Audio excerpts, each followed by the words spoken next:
action, quand on fait quelque chose, c'est là où on arrive à mettre les sentiments, même des fois les changer. Mais quand juste on pense, waouh, c'est grand, c'est beau, et ben les choses y passent à travers et ça reste pas gravé. Il y a une histoire comme ça avec le maître du mouvement du Moussa, Rabbi Israël Salanter, qu'une fois il y avait quelqu'un qui l'a vexé très très dur. Après quelques mois, il avait vu le rabbin, il est venu s'excuser. Le rabbin a dit, bon, c'est pas seulement j'ai oublié, de toute façon tu n'as pas à t'excuser. Et est-ce que je peux faire quelque chose de bien pour toi? Dis-moi comment je peux t'aider. Cette personne, il n'a pas compris comment, un, le rabbin, il s'est oublié, mais deux, il le propose du bien. Et il a tiré cette Gemara en amenant la source de Yosef et ses frères. Qui était le frère qui voulait à tout prix vendre Yosef et qui était le leader pour essayer d'éliminer Yosef? Shimon. C'était lui qui disait à tous les frères, venez, on prend Yosef.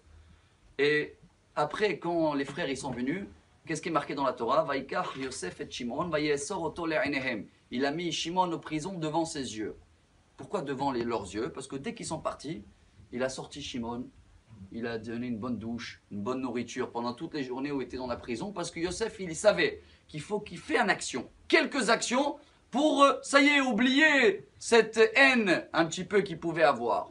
Ce qu'on apprend de là, chers amis, et je termine avec un grand philosophe américain très connu, William James. Je ne sais pas si vous avez entendu parler, décédé en 1910.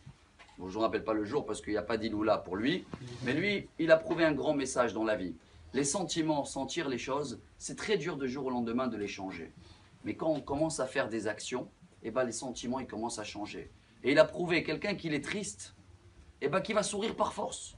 Et qui va faire la joie. Et automatiquement, il va commencer à avoir la joie. Et il a prouvé que toutes les personnes qui sont souriants dehors avec une action, ils prennent moins de cachets, ils vont voir moins les psychologues. Et ils ont même demandé à les gens d'aller voir par force des émissions de télé pour avoir la joie. Alors oui, la Torah dans cette paracha, tout le message il est, tous les jours, rappelez-vous de la sortie d'Égypte, faites des choses. Ça ne suffit pas les feux d'artifice, parce qu'après les gilets jaunes, ils ne vont pas être d'accord. Mais pour tous les jours se rappeler que si tu es coincé, en hébreu c'est quoi? Mitzrayim, tu es en Égypte, tu veux sortir d'esclavage, fais des choses, réagis même si tu ne comprends pas, et avec les actions, le goût va venir. Naaseh, Venishma, on va faire, et après on va commencer à comprendre et vivre heureux avec un grand sourire, sans avoir besoin de ni philosophe, ni psychologue, juste d'une paracha très très beau. Shabbat Shalom.